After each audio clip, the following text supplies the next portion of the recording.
So, Chad, you want to talk about wheels?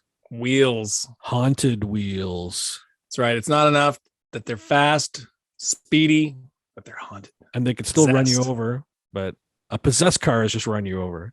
On purpose. Kind of on purpose. Lends a little bit more oomph to the wheels crushing your bones under the tires. Are we going to just go through every car that it's ever been? No. No. I'm picking 4 because we got to keep these down to a reasonable level. I should have tried to find 6 because, 666. Yeah, well, maybe we have 666, but that'll be on the car episode. I have to be careful. It's not necessarily cars we're talking about because the first movie I wanted to talk about is actually Duel, which has a truck that's the main villain.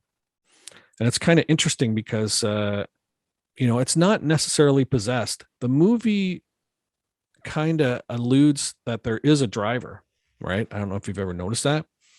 It really kind of makes it seem like there is a guy behind the wheel that's like terrorizing poor Dennis Weaver, who's like just trying to get to a client on the road. He aggressively passes this old tanker truck. Right. And the tanker truck subsequently just terrorizes him. And then you find out there's nobody in the driver's seat?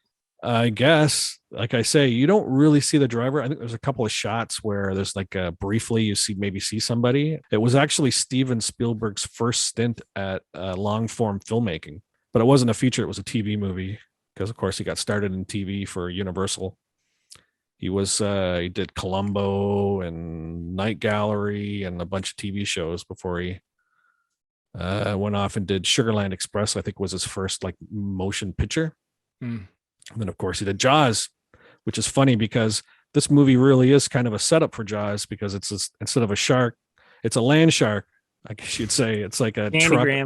It's a truck on the road that's terrorizing somebody. But you can see it's a buildup for Jaws.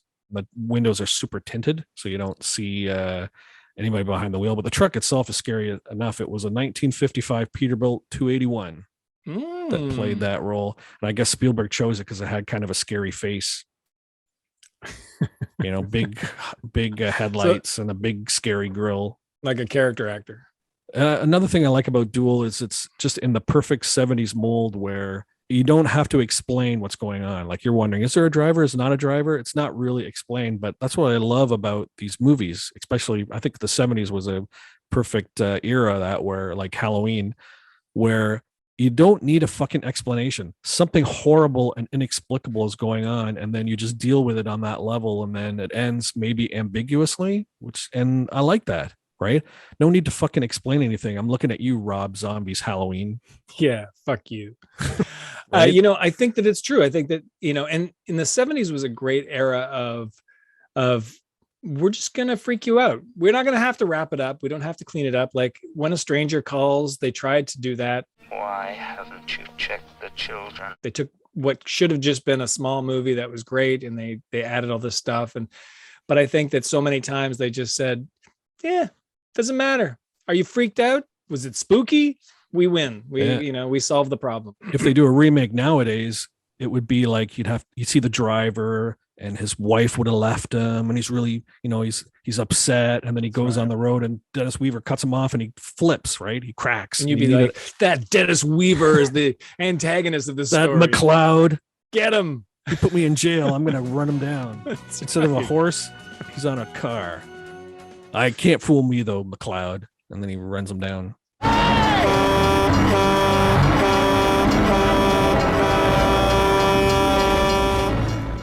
But I remember my mother took me to the drive-in and we saw 3 movies. There was Jaws thfollowed by The Car. Then the last one was Survive, which was about the soccer team that eats themselves after a plane crash. These movie to take your I was like to. 5 or 6. Of course, I was mature enough for that.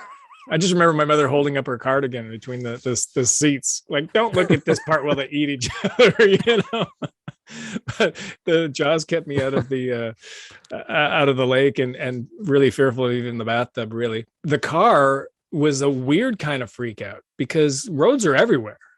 Like you can not go in the lake, but it's hard to stay away from roads.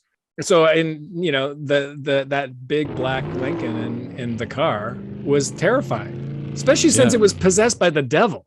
That's right. It's There was not no some guy. there's no inexplicableness in that regard for the car. It was obviously possessed, and there was no driver. And I think there's a couple of scenes where the doors open up and there's nobody inside.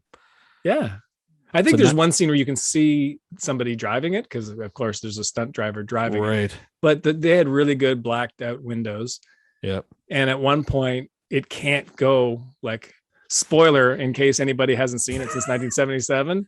Yeah. But you know, the person the car is hunting escapes by, I think they go into a graveyard, Right. and it can't go on hallowed ground. Right. Right. It's Right. a fucking car. Yeah, but it's possessed. It's possessed. Why would something it's, possess a car? Just as a kind of a synopsis for people that might not have seen it, is James Brolin is in it. He's the father of Thanos. I mean, Josh Brolin, and he's a cop in this desert town where this big giant 1971 Lincoln Continental Mark III is terrorizing people for no reason. Well, this is it's- even like Freddy Krueger, where all the people in the town burned him up because he's like kitty diddling or something. Isn't that Maybe the car was isn't killed. that the plot for Yeah. Freddy Krueger? Right. He did some questionable thing with the kids Yeah. in the boiler room.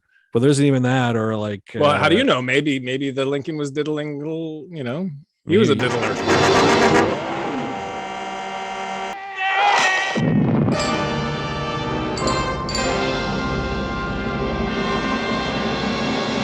Well, when I think of possessed cars, I think of movies like Knight Rider and Really? K.I.T.T. Is it a program? Possessed. Yeah. Is it AI? I don't know. I think it's I Really? think That's interesting. a mechanic has come back from the dead. Hi, Michael. Hello, Michael. Let's go kill some people, Michael. Herbie the Love Bug. Possessed. Why else is it alive?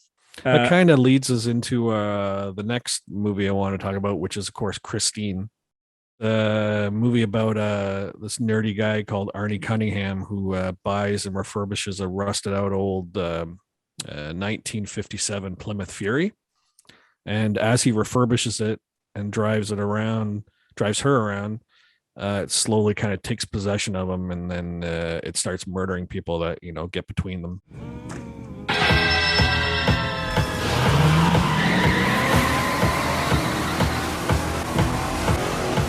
It's interesting to me, Christine, because it seems to be a more kind of introspective look at the idea of a haunted car. Because sure, it's a car that rolled off the assembly line at Detroit possessed. Again, they don't give a whole lot of explanation about what happened, but the movie itself is kind of taking the idea of the automobile and America's love affair with it, and the idea of just paving everything for the interstate. It's the idea of it's corrupting Arnie, but then there's the idea of how the car is kind of corrupting America.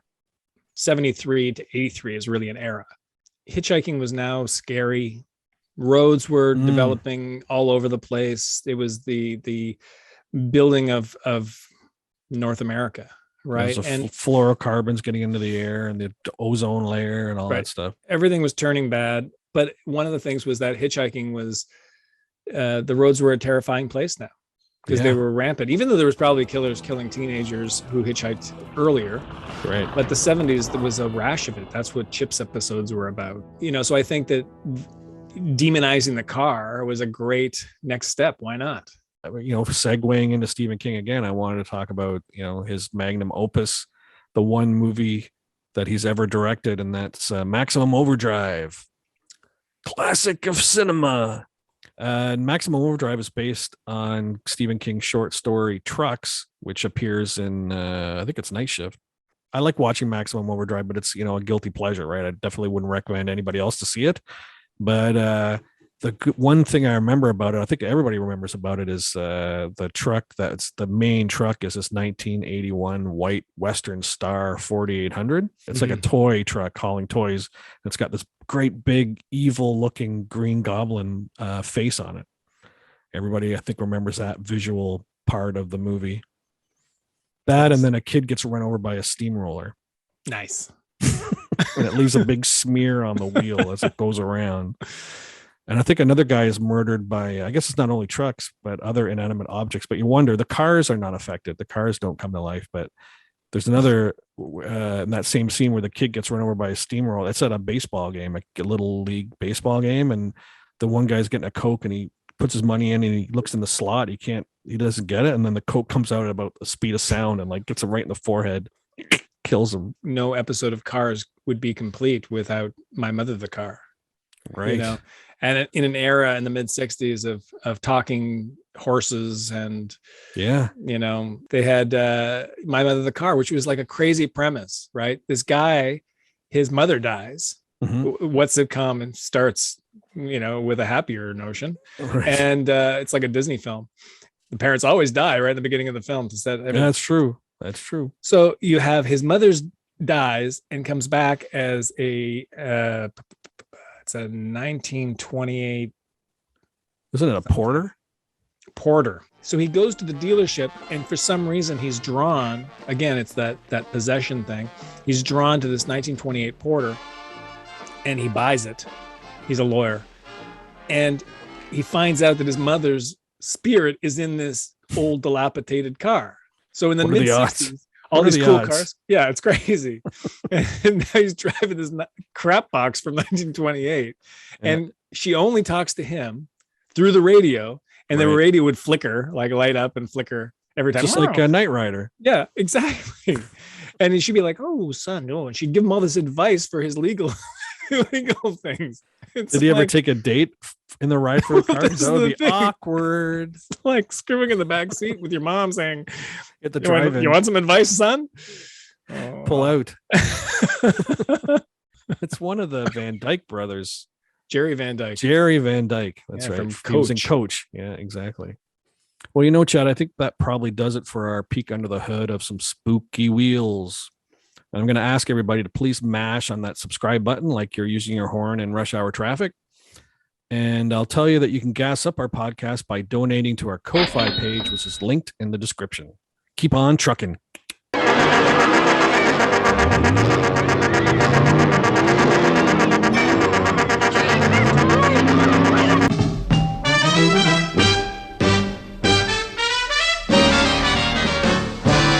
Everybody knows in the second life we all come back sooner or later. As anything from a pussy cat to a man-eating alligator. Well, you all may think my story is more fiction than it's fact. But believe it or not, my mother did decided she'd come back as a car. She's my very own guiding star. A 1928 Porter.